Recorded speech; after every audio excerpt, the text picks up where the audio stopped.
The more Dharma you know, the more you can share with others. The more you can share with others, the more you can help with others. If you want to help with others, but you don't make an effort to learn Dharma, you can't help them. It's like a doctor who doesn't study for his exams. How is he going to be a good doctor? It's like a doctor who doesn't pass his exams or doesn't take time to study, but instead go to frat parties. How is he going to be a good doctor?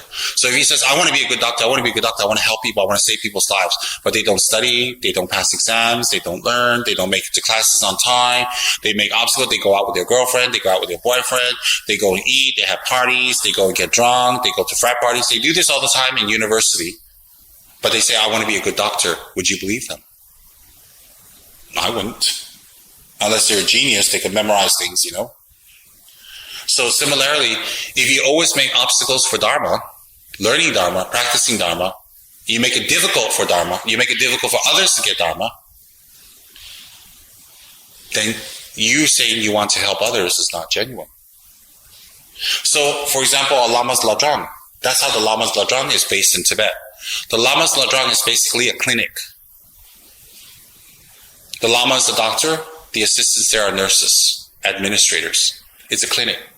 The Lama's ladang dispenses Dharma advice, divinations. It dispenses chadaks. It dispenses advice, retreats. It dispenses the Dharma.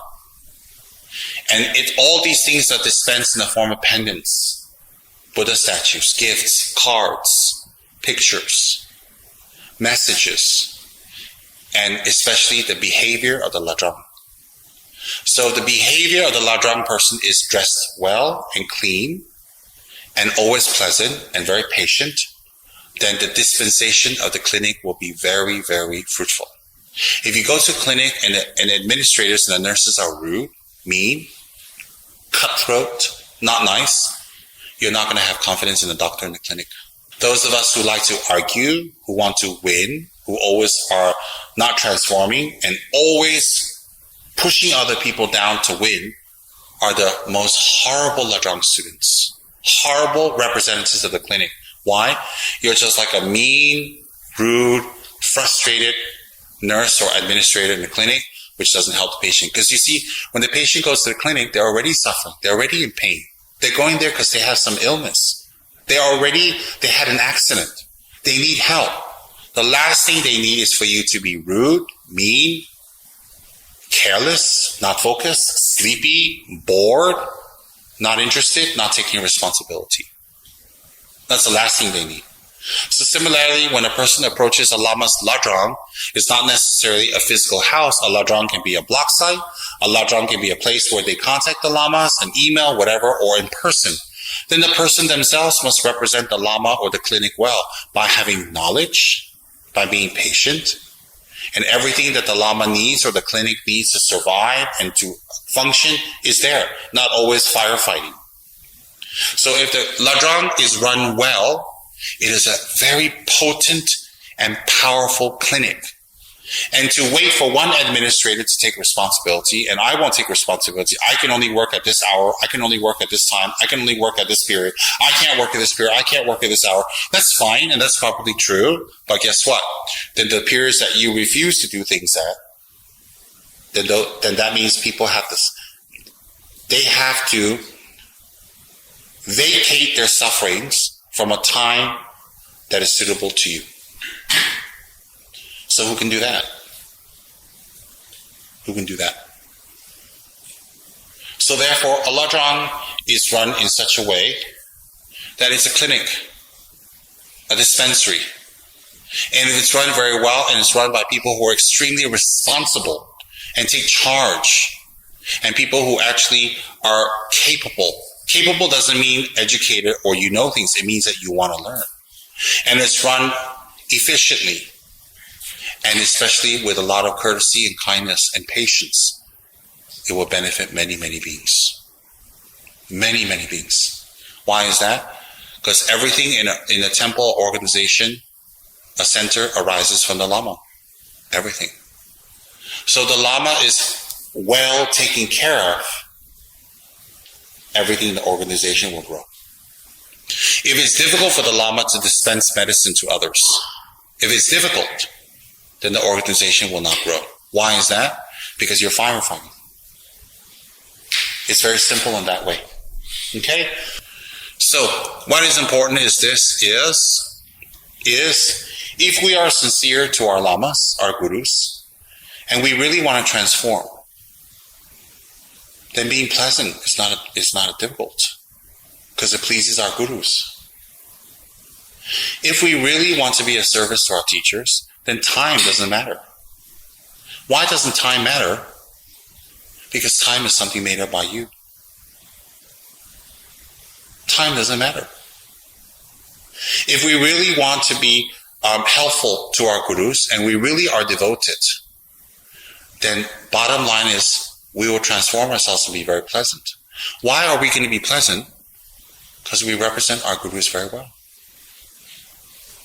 When we're unpleasant to others, we are extremely damaging to our gurus and guru's lineage and teachings to practice. Because you know what? Not everybody can meet your guru, but they will meet you. And you will represent what your guru has taught you. So therefore, in a ladang, it's not a building. It's not a premises of your lama alone. You carry a ladang with you until the end of your life when you commit yourself to your guru. Because you will naturally be ready to help, energetic to help. You'll always be generous. You'll always learn. And you'll retain what you have learned. You're able to elucidate. You're able to teach. You're able to share with others to relieve them of problems and pain. Whatever dharma that you are sharing with others, you definitely learn from your lama. But you have to ask yourself, do I know enough? The second question I have to ask is, how skillful am I to bring others in? If you are not very skillful in bringing others in, this could be a problem. The problem is you limit yourself. You limit yourself on your responsibilities, what you can do, that you have a threshold, that you have a border, that nobody can go past this border. Nobody can go past this threshold. So when you limit yourself in what you do for your lama or what you do for yourself in transformation, when you create that limit, it stalls and cuts your skillful means for others. Why is that? If you put no limits on yourself, naturally on a psychological level, you'll find many skillful ways to benefit others. When you put a limit on yourself, this is all I can do, this is my timing, this is all I am able to do, I won't do more, I'm tired, I'm sleepy, I'm exhausted, I don't know, I'm not going to make any efforts. When we put that limitation on ourselves, when you're trying to talk to others about Dharma, that limitation will come through. Why? Because those limitations obstruct you from learning more and being more. Karmically and practically. Those limitations become your limitations. So how much you can bring others to Dharma? How much you can bring others to Dharma is how much limitations you have put on yourself. So if you are attracted to your country, your house, your family, your comfort zone, it will reflect in when you teach others. Why? Because when they act this way, you just give up. When they say no, you just give up. When they talk this way, you're stumped. When they ask you this question, you don't know how to answer. Because you made so many limitations on yourself and your reaction with your teacher that you learn only a little bit. Because you learn so little because of the restrictions you made, naturally, when you talk to others, those restrictions will be there. No matter how much you smile and you're friendly. The purpose of meeting every person that you meet is to bring up some benefit to them. The highest benefit is bringing them to Dharma. Whether they become Buddhists or not doesn't matter. So therefore, if you always make restrictions on yourself and you're always attached to yourself, you're always attached to your labels, attached to your country, your family, your name, your comfort zone, your abilities, your lack of abilities, your insecurities, if you're attached to that, all that will come out when you speak to the other person. Because the other person will push all the buttons on you inadvertently. The most skillful person to bring others to Dharma are the ones who have no limitations on themselves. They're a free citizen of the world. They don't belong to any country. They don't belong to any family. They don't belong to any place, like a nun or a monk. They don't belong to anything. They are just a compassionate, knowledgeable person there to serve others. Can you imagine a doctor says, hey, I work Monday, Wednesday, and Thursday, and it's only from 10 to 12, and afternoon 2 to 4, and I take a tea break in between, and you can only get sick at that time. Pretty hard for the clinic to grow. As opposed to a doctor that says, hey, I'm there every day, 7 days a week, and I'm available. Even if you're super sick, I'm home, call me, I'll be there. A, you respect the doctor. B, the clinic grows. C, you benefit so many beings. Yes, you'll be tired.